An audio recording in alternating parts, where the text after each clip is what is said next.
Welcome to Real World Peaceful Parenting, a podcast for parents that are tired of yelling, threatening, and punishing their kids.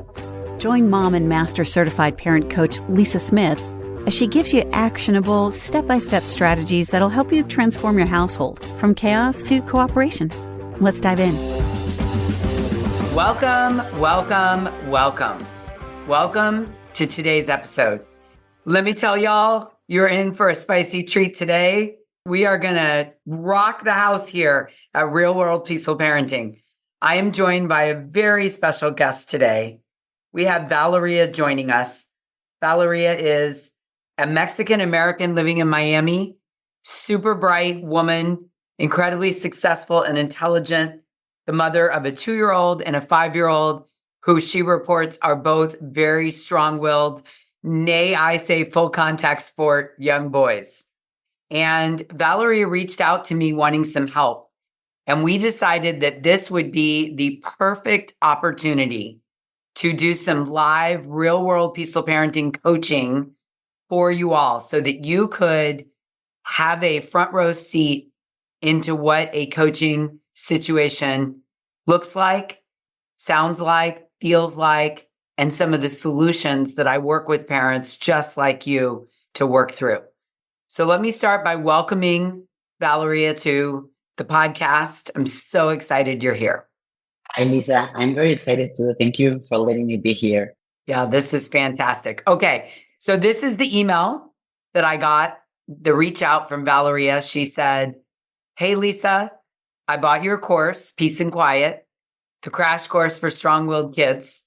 And she said, "It's totally amazing. Thank you." She said, "I've learned so much from the course, and I've just completed the third part. And here's my question, or my confession, I guess we could say. You said I struggle to set limits because I don't want to have a storm. So you're avoiding the storming. I set the limit, but then I don't follow through on them or respect them when my kids start to do the whole, please, mom, please thing, which I know oh so well. And you said screen time is our number one topic that the storming and the please comes over, right? Totally. So tell us more about this. Well, as I say, I started with your course because I was thinking that what's going on with Mateo? He's always want to fight back. He never is like, he goes again and again. If I say no, he will never back off. So I was like, this is not normal. I have to find like some help. For the beginning, your course helped me to understand the brain of my kid, that I think that it's very important. And also the way that I was like sending him the instructions was the way that it wasn't not working. So in the beginning, I started to put like all these kind of limits that, okay, Mateo, we're going to watch movies only in the morning or in the afternoon. But after that, you are not allowed to see any more videos. Okay, mom, yes, I can do it, but please put me my movie. So he says yes because he wants to do the movie now. When the movie finished, he started like, can I see just like a blue episode? No, Mateo. And we agree that you cannot do that. Please, mommy, super please. And I know if I said no, a storm will come.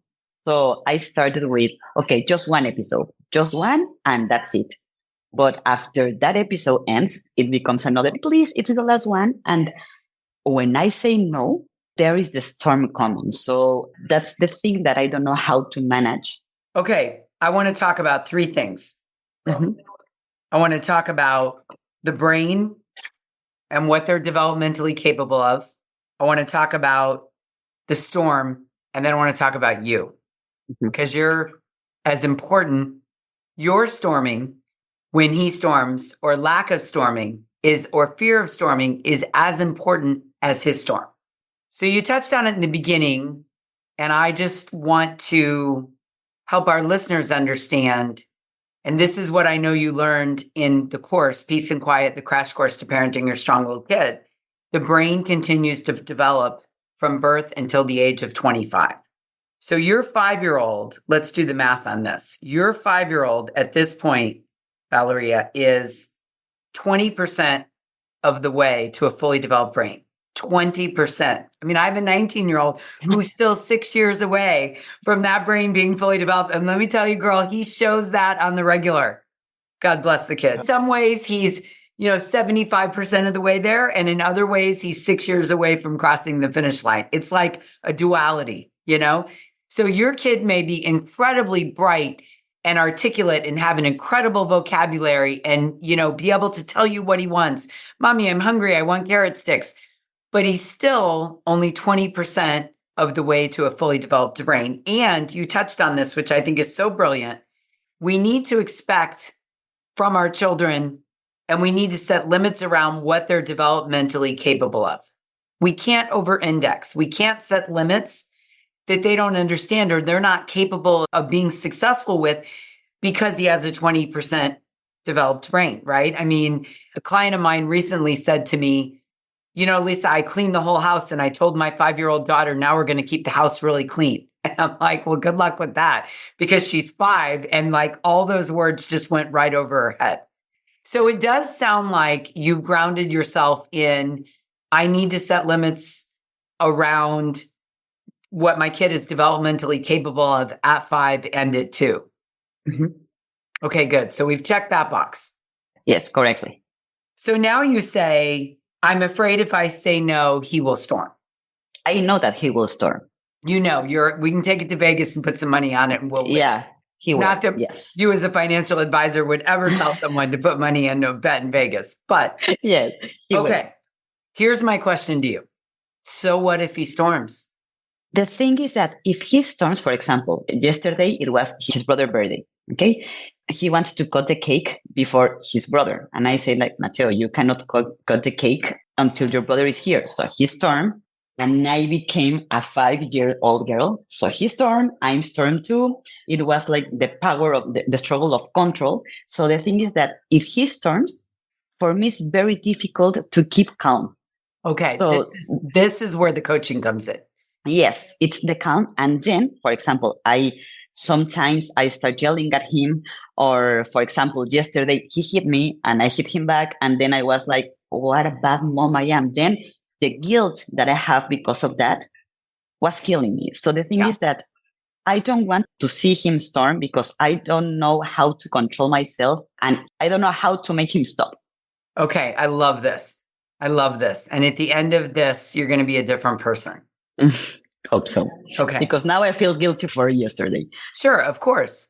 And that's a good thing, right? Guilt is there in these instances is to have a wake up call. You see what's possible.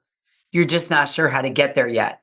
Yes. And so I do want to say as a side note, I love the saying and I don't know who to attribute it to. I heard it once a long time ago, well before I became a parent. Guilt is the enemy of the effective parent. You want to forgive yourself. Tell yourself, look, you're here. When we know better, we do better. You're here getting help. You're getting coaching. We're going to improve this. So let's let the guilt go because once we've had the wake up, we've taken responsibility, which you've done.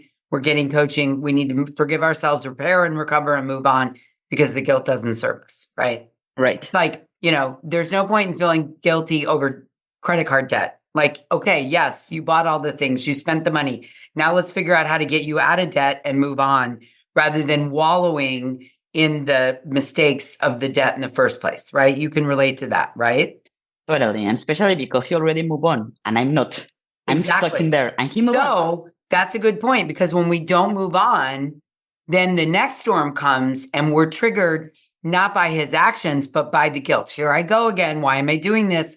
I'm a horrible parent. It's never going to get better, right? These are the things that trigger us, which is exactly why as a parent, if you're hearing this and you can relate to Valeria, you've been in her shoes. I know I was for many years.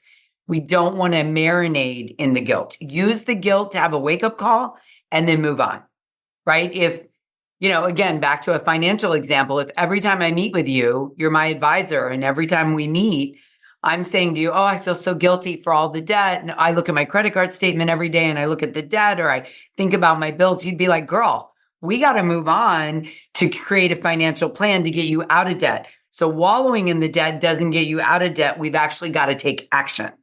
Okay, perfect. So now we're going to talk about how to take action. Mm-hmm. Okay.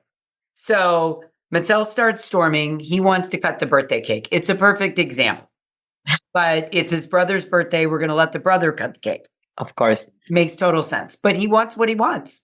And at 5 years old, I don't know how to self-regulate. I don't know how to hold space for other people. You're telling me it's brother's birthday and we need to wait for him. None of that really means anything at this point to your kid. And what may be happening is you're thinking, I'm explaining all this to him. I am explaining to him why he can't cut the cake, and he's not fill in the blank, listening to me, getting it, understanding. Like, I am explaining to him, right? Right. Totally. Like, I explained to him. You might even have grown up in a household where you're thinking, listen, son, nobody would have ever taken the time to explain this to me. They would have just pushed me out of the way, sent me to my room, whatever. And I am actually being a good parent by taking the time to explain it to you, and you're not even listening to me. Totally. It was just like that.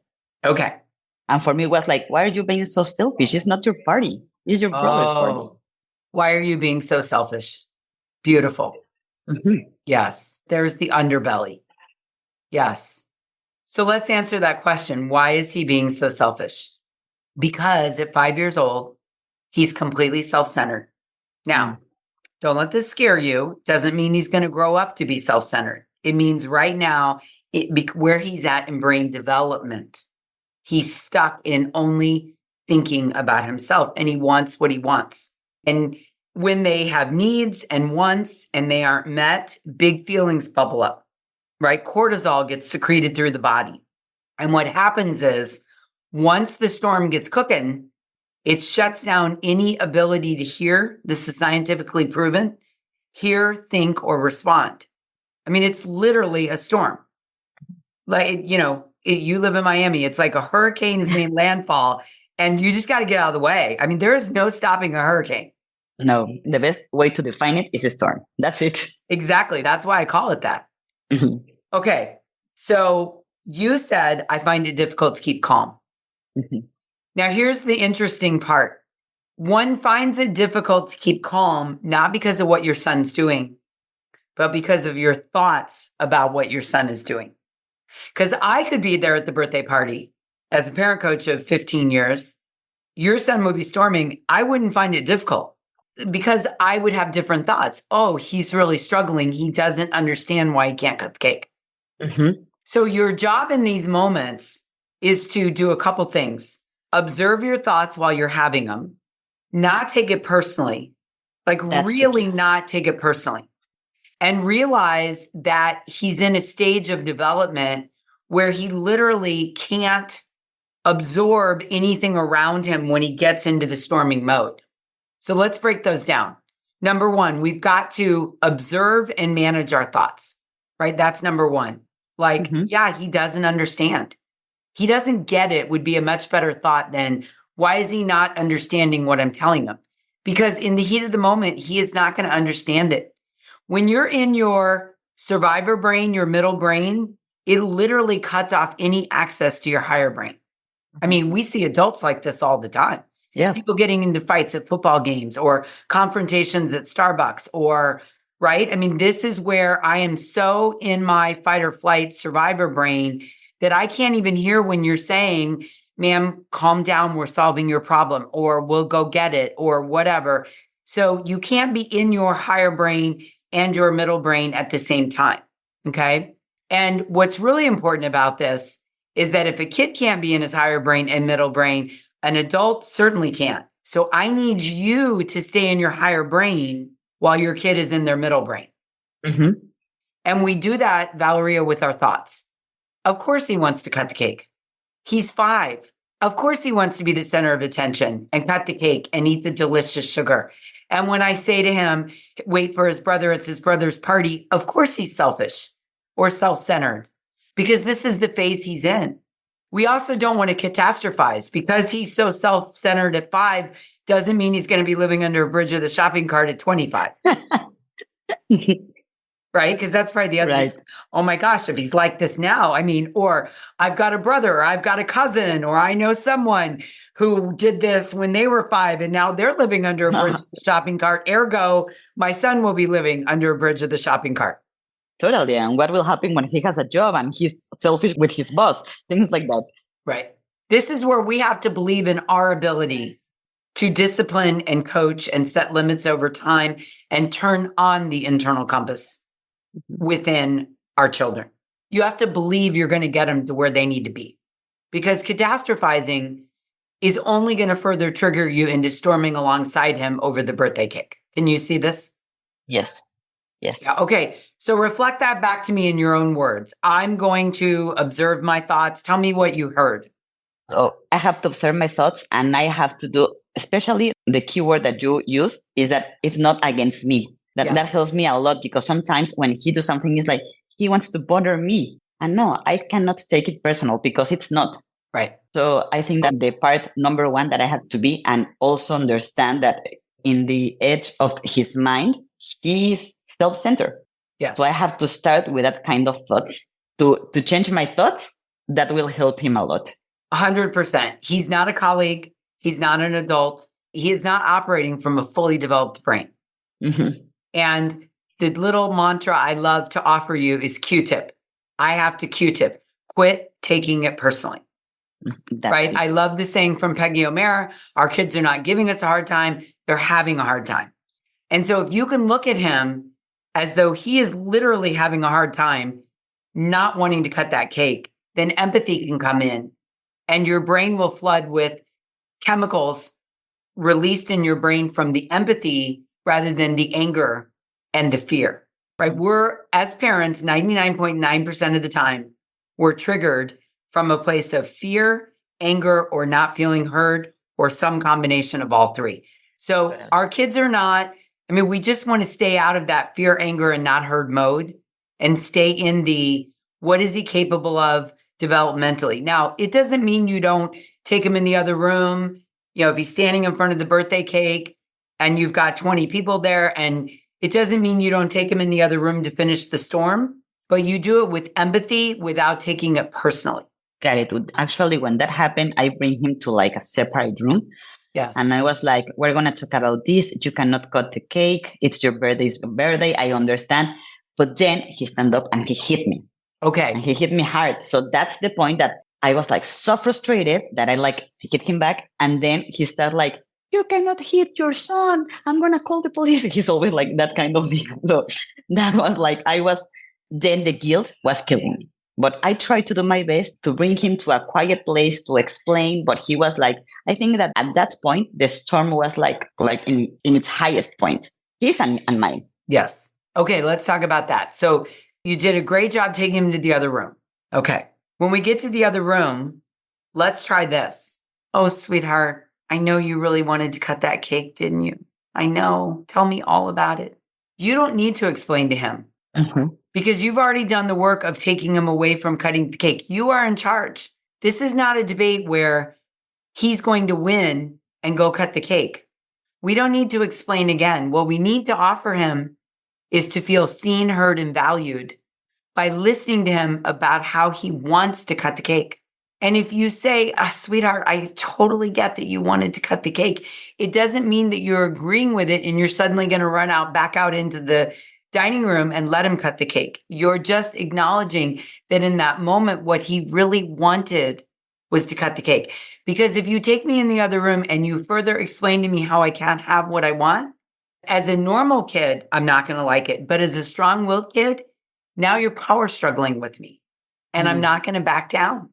Never, because control is the number one thing I want. See, the thing is, when we connect with our kids, when we allow them to feel seen, heard, and valued, it doesn't mean we're agreeing. We're empathizing. We're understanding in that moment what you wanted. I understand in that moment you wanted to cut the cake. I get it. And if you want to tell me all about it, I'm here to listen. Yes, mommy, I really wanted to cut the cake. I know, sweetheart, it's so hard when you can't do what you want to do, isn't it? Yes, mommy, yes. Oh, sweetheart, I know. Do you want to stay here a few more minutes, or do you want to go back out and watch brother cut the cake? Now we're redirecting after we've connected. Excellent. And we're giving him options. Right. It's connect and then correct. If you go straight into correcting me, I'm resistant to it. Right? Amazing. Yeah, totally. Yeah. Totally. Yeah. So that's the second step. So step one is not take it personally. Step 2 is provide empathy to the child. I am struggling. I'm struggling to you with the storm. It's like an SOS. It's like a flare. So as a parent, that is not our moment to fix or lecture or explain or justify. It's our moment to just let the storm ride out, not take it personally, and provide empathy and redirection. Then later, we can talk about the lesson that we want to teach our child. But when the child is storming, there are no lessons to teach because I literally can't hear you, right? Right. Totally. I understand. And what can I do if he hit me? I love the saying, every behavior communicates a need. So when he hit you in that moment, what he's saying is, my lid is so flipped. I am hurting so bad that I want to just strike out. I would let the storm completely calm down. And when you're in your higher brain and he's in his higher brain, then I would talk about how in this family, we don't hit when we get angry. Although maybe we do in this family because you did hit him. I know So that's the bigger, confusion. right. So the bigger picture is it's not our words that matter. It's our actions that we're modeling for our kids, right? So Right. maybe later the conversation is we both need to work on not hitting when we're angry. I'm going to work on it so I can show you what it looks like. And I want you to work on it, son. Right. So we're going to, but much later when we've recovered from the storm, then we're going to talk about how in this family, we don't hit people. But we have to mean that when we say that. So we have to work on that, right? So the biggest step one here for all of us, and I had to learn this too, is to not take it personally because my son would start storming and my thoughts would be, here we go again. Why is he doing this to me? He's so disrespectful. I can't believe this. How's he ever going to be productive? Like I would go down the black hole fast. That black hole, once you go down the black hole, you're going to get triggered. It's impossible to show up regulated when we get that cortisol cooking in our body. Now, the other thing is the more we stay calm, number one, they then can borrow our co-regulation. And then we're modeling it for them. We're saying when we don't get to cut the cake, this is what we do. We stay calm. So kids don't do what we say, they do what we do. So we really have to model this for our kids. You can't, I'm not saying you, but all of us can't talk a talk and not walk it. They don't listen to our talking. They watch the walk we walk. Wow. Yeah, totally. That's true because I am the one that has to give the examples that I have to regulate myself first. And then I can start talking. First I have to regulate and then I have to show empathy because if not, the things are not going to work. Exactly. Because I'm hurting. I'm 5 and I've got this fast acting, intense hormone called cortisol raging through my body. I'm uncomfortable. I'm dysregulated. I can't think. My heart is racing. I'm taking shallow breaths. The blood is rushing out of my stomach. And I'm in like this, and you're trying to use words to talk to me. And it's 0.0% helpful. I like to say there's a right time to parent and a wrong time to parent. And if your kid is storming because he can't cut the cake and you're trying to parent him with logic and words and reason and rationale and justification, it actually makes the storm worse. There's all these words coming. So I'm already in this, and then you're using all these words I don't understand. And there's too many words and there's no break. So what it does is it takes a category 3 storm and makes it a category 4 and then 5, right?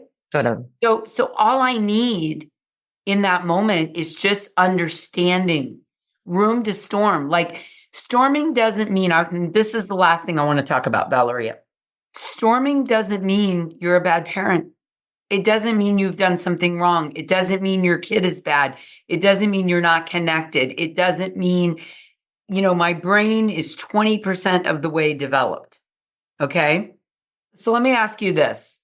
Remember when you brought Matil home from the hospital, newborn baby, your first one, the first few weeks were crazy, right? Right. Okay. Scary. 2 a.m., you're sleeping, finally get to sleep. You're in deep sleep and all of a sudden you hear storming, crying. Mm-hmm. Did you get mad? No, not Did at you take all. it personally? No. Okay. He's hungry. Right. Isn't it interesting how our newborn storm and we don't get mad? Listen, I didn't want to get up at 2 a.m. and do the feeding. I really didn't. But I didn't get mad. I didn't think Malcolm was disrespecting me when he cried at 5 a.m. I didn't think that he was giving me a hard time, but he was storming to get his needs met because that was his mode of communication. Something is wrong here and I need you to fix it. I need connection. I need attachment. I need entertainment. I need a diaper change. I need to be burped. I'm ill. I'm hungry.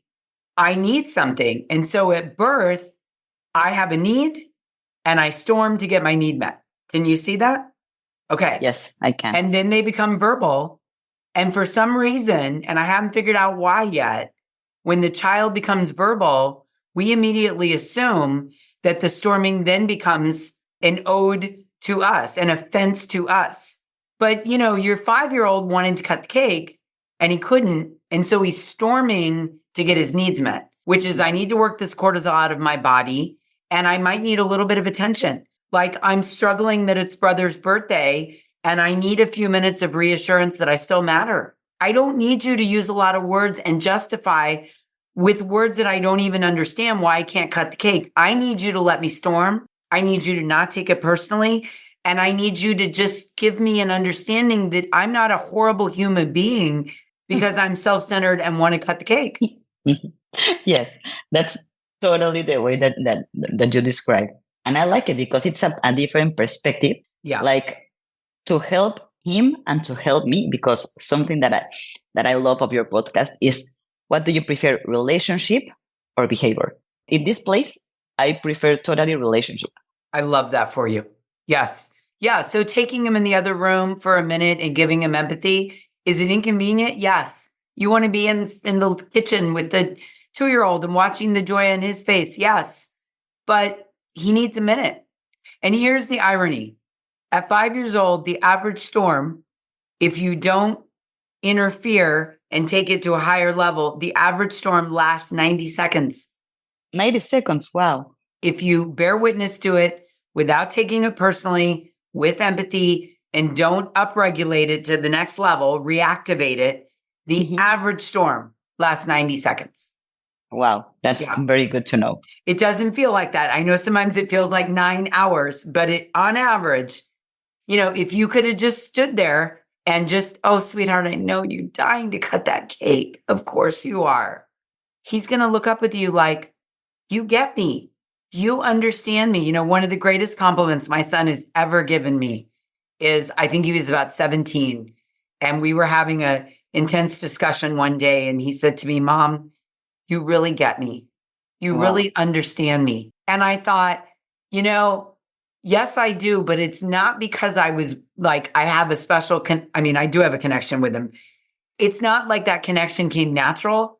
It's that I've worked over the years, once I learned this work, to make sure that he felt seen, heard, and valued, even when I knew he was wrong. I didn't agree with him. I didn't understand what he was saying. Now, that doesn't mean that I'm a permissive parent and I let him do whatever he wants. I would never let the 5-year-old cut the 2-year-old's cake. Let me state that for the record. But I can understand that the 5-year-old, because of his brain development, wants to be the center of attention, sees that cake and wants to cut it. I want what I want. And when we approach that with a calm, not taking it personally, understanding and empathy, then I feel heard. And even though I don't win in that I get to cut the cake, I win that you understand that I want to cut the cake. Amazing. Amazing. Thank you. That's like a very different perspective. I don't know if I can give you one more example. The biggest trouble is with screen time. Okay. He loves YouTube, especially he likes to watch videos all the time. I think that we have like a lot of rules around it that for him is different to understand. For example, for me, it's like, okay, in weekdays, you can watch YouTube after you brush your teeth and in the way at school, but that's it. And in weekends, you can see a movie in the morning, in the afternoon, but you have to pick one ride wherever we are going so you can watch a video. So I don't know if like it's confusing to him because there are like a lot of kind of different rules around it. And the thing is that when he's not getting ready to go to any place, I'm always like, do you want to watch a video? So I'm breaking the rule because I need to get him fast. So I don't know if the limits can be flexible or not. That's the thing that I started also to give him a lot of options. But sometimes I think that the options make me a permissive parent. I don't know if you understand me. I do. That's the thing. So there's a lot in there. So let's sort of dissect it out a little bit. I think that I always only recommend two options, A or B, red shirt or green shirt, eggs or, oatmeal, because at 5 years old, if you give me too many options, I melt down over, I can't choose. I'll never forget. I took Malcolm. I don't know if you remember back when we had that toy store called Toys R Us. Do you remember that store? Yes. I mean, oof. So I was excited. He was probably about 5 and he had saved, $20 and we were going to go to Toys R Us and get a toy. And at the time, I didn't really understand brain development. So I march him into Toys R Us and I'm like, okay, buddy, pick. And, he had like a category 10 meltdown and we ended up, I ended up picking him up and swooping him out to the car. And I eventually learned like, okay, before we got to Toys R Us, we'd decide what aisle. And then we'd, Legos. Okay. And then I would pick 2 Lego options and put them on the floor. And I'd be like, you can have A or B. And he could pick A or B. And that was much more successful. So with 20% brain development, I would limit the options. I mean, even with my kid, I limit the options to A or B because, it's just too much. I'm overwhelmed. Strong-willed kids get overwhelmed very quickly because they have very big emotions and the highs are high and the lows are low. And so I always recommend, A or B. So I would reduce the number of options down. The other way you're sort of shooting yourself in the foot, if you will, is by being inconsistent, right? So we set rules and then we want to use, which I totally get. I used it too. We want to use videos as a babysitter. Okay. Totally. And I get it because sometimes, listen, life's busy and we've got things to do and I need to go get some extra work done. I didn't finish my project and I need to, finish recording my podcast episode. Okay. But if you're going to be inconsistent, then the price you're going to pay is the storming when you turn it off. And you know what? That's okay. Just let them storm. Don't try to force the storm to go away. Don't try to bribe it away. Don't try to threaten it away. It's like a beach ball. If you hold it down underwater, eventually you let go, it's going to come up with velocity. But if we just let the beach ball skim the surface of the pool, it just kind of rolls around. So if you have to be inconsistent, because like, listen, Lisa, sometimes I just got to get dinner started or I've got to do something and I'm going to stick them in front of the YouTube to watch a movie or a series of shows, then expect the storm. Welcome it. The storm just means I'm not handling this very well. It doesn't mean the video is rotting my brain or I'm a horrible person or you're a horrible mother. It's not a report card. It's just this cortisol built up. I was enjoying this and then it went away and I can't understand why it's going away because I don't understand time. You might even be like, hey, if you promise to be a good boy, when we turn it off, I'll let you watch 2 videos. Yes, mommy. Yes. I'm agreeing to anything. I don't know what I'm agreeing to. It would be like me agreeing to a contract in Spanish. Valeria, I don't read Spanish, so I might sign it. And then you're like, but you signed it. Yeah, but I didn't know what I was signing. It's the same thing. Okay. Got it. So the price you're going to pay, if you will, is the storm. And if you go, yeah, okay. And that's the price I'm willing to pay. I'll just hold him while he's upset because he watched 2 videos and now we can't watch anymore. It's okay. Yeah, because the storm will come when the video ends and in the next day he's gonna, if I'm cooking, but I can watch videos while you're cooking because yesterday you let me. So it's gonna be, no, yesterday was a different kind, You just say situation. You don't explain. You just say not today, sweetheart. And I know you're unhappy about that. Do you want to tell me all about it? Do you want to use your words? Do you want, and then you let him storm because his 20% developed brain doesn't understand why Tuesday I got to do it. Habits form in little kids very quickly, especially, habits. They're hardwired for FUN. You've heard me say this, FUN, and get their needs met. Mm-hmm.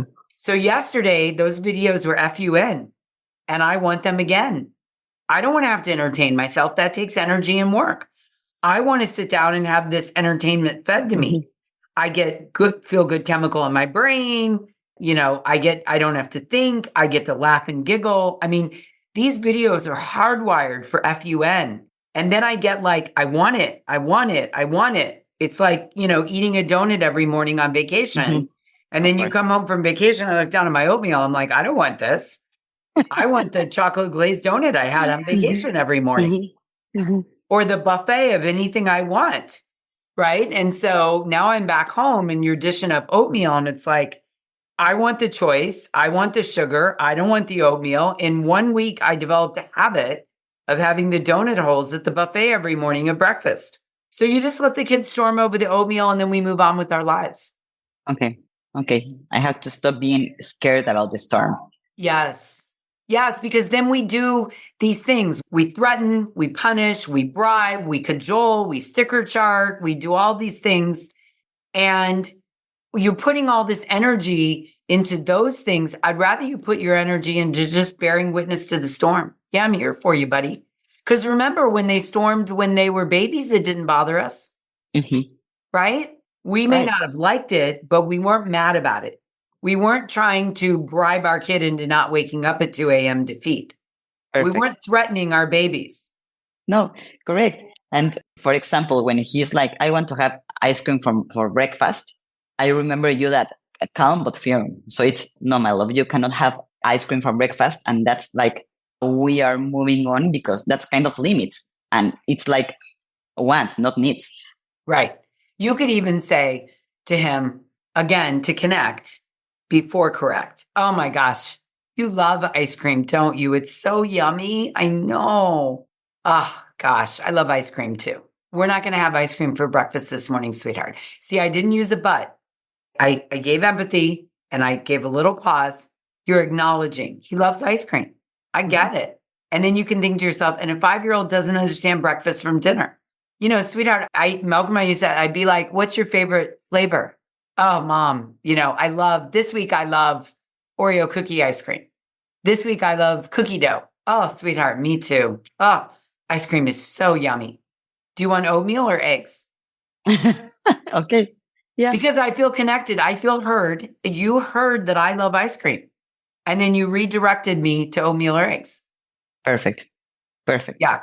Connect, then redirect. Connect. Always connect. That's very important. Right? Connection leads to cooperation. Most of us think it's cooperation, then connection. It doesn't work like that. Right? I mean, I go into Starbucks, my favorite place. And the first thing they say is, welcome to Starbucks. Right? They're connecting with me before they make the request. Well, I don't walk in and they go, what do you want? And I say, vanilla cold brew. And then they say, okay, now that I've taken your order, hi, how are you? We don't do this to adults, right? You and I had some nice, beautiful, get to know each other chit chat at the beginning. I was connecting with you before we hit record. And yet with our children, we think it's, let me request or redirect you and then I'll connect with you. But the human brain is not built like that. So you connect through, I didn't know you loved ice cream. You love ice cream? Good to know. Do you want eggs or oatmeal? Or I know you love ice cream. Tell me your favorite flavor. Perfect. And then if he has to storm because you've offered oatmeal or eggs and he doesn't want those, you bear witness to the storm, knowing that's what he needs to move on. Knowing it's not something to take personal. It's not a report card. It means nothing about me. It's that some cortisol built up in the body. Like he woke up that morning and he thought about ice cream. He's like, oh, ice cream. I want ice cream. I want ice cream. And he comes out and announces, I want ice cream. He's disappointed. He's frustrated. He doesn't understand. We don't need to make him understand all that at 5. We can connect and then redirect. Okay. It's not meant to take personally. You are going to have a massive transformation in your parenting when all I need you to do is Q-tip. Quit taking it personally. Perfect. Because then I'm staying in my higher brain. I'm staying in my higher brain where I've got executive function, where I can think a couple steps ahead, where I can connect all the dots, where I can be creative, where I can be calm. And when I parent from my higher brain, there's no explosion. And then on top of it, I'm modeling staying calm. Now it's going to take years for him to take over, but you're modeling it. And another side benefit is you don't feel guilty. That's it. The guilt. I hate the guilt. Okay. And I'm also trying to negotiate with him a lot because I also learned that about you. But sometimes I'm scared that negotiate leads me to be a permissive parent. Yes. We're not negotiating. Okay. Once we've set the limit, we can negotiate as he gets older in the setting of the limit. But once we set the limit, we never, ever, I don't care how old your kid is, we never want to renegotiate the limit while in the middle of enforcing it. Okay, so for example, I'll give you a 5-year-old example. On a Tuesday, you let him have the 2 movies after school so you can get dinner going. You're going to make paella tonight, takes a couple extra steps. I'm coming for dinner. You want to get it going. So when I get there, we can have a glass of wine. I can hang out with you. So you're like, I need to get a little head start on my paella. Mm-hmm. So you put him in front of the video and you give him 2 videos and then you turn it off. All's going well. We have a lovely evening together. You're feeling great. Mother of the year. Okay. Wednesday comes and now tonight we're just having warmed up leftovers. So I don't need to prep for dinner. I want to play with my kids for a couple hours and spend time with them. And he says, Mommy, I watch videos. And you say, not today, sweetheart, because you've already made the decision. Not today, sweetheart. We're going to do something else. We're going to go to the park. No, videos, Mommy, please. That is not the moment to renegotiate the limit that you've set of we're not going to have videos today. That is the moment to hold to it. Now, later, if you want to question, should I let him have a video every day after school? Maybe I should let him have 1 video. Later, when you're back in your higher brain, you can consider that. But in the moment when he is begging you, or he is hitting you, or he is yelling, or he is running away, or he's throwing himself down on the floor, you are not in your best self parenting higher brain. That's not the moment to question things. The other thing is, if we're constantly bending the limits because we're uncomfortable enforcing them, then what happens is not following through on the limits can do more harm than good. It might feel like you're protecting the peace, but it inadvertently fosters entitlement and it sends the signal to your kid that storming gets him what he can get him his way. So then he starts to use storming as a weapon rather than a tool. Right now, it's a tool. I'm dysregulated. I need to burn this cortisol off. So I'm using it as a tool to signal that I need help. We don't want him to learn to use it to get what he wants. Understand. Yeah. Perfect. Got it. Here's the last thing I want to leave you with, and we'll wrap up here. Here's what I want to promise you that is a fact. Rules and limits help kids feel safe, know what is expected, and loved. If we're constantly setting limits and then not following through, the child grows up feeling insecure. Is this one she really means? Can I talk her out of it? How big of a storm do I have to throw? And it invites this power struggling on top of power struggling. And it makes me feel insecure as the child with an underdeveloped brain because I don't understand what limits mean.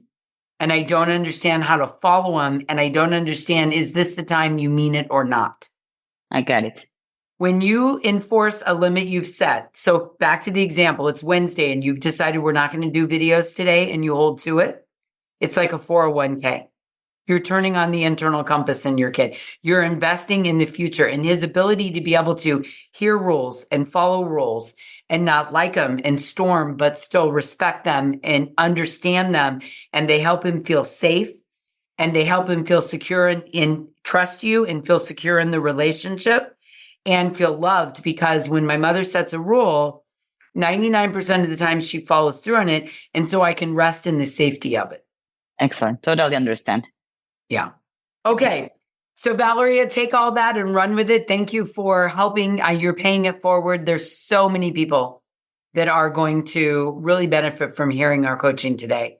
So thank you for coming and being so real with us, real world peaceful parenting. And I know I can see it in your face that you learned a ton. So what I'd love to do is follow up with you in a few weeks and hear how these lessons transformed you and your family and what you noticed and how you're showing up in a different way. So don't worry, listener. I'll try to encourage Valerie to come back for a follow-up conversation where we can sort of give you the where's she at now version of how did this all land and what did she notice and what was different for her. Sound good to you, Valeria? Sounds amazing. I will practice everything that you just said.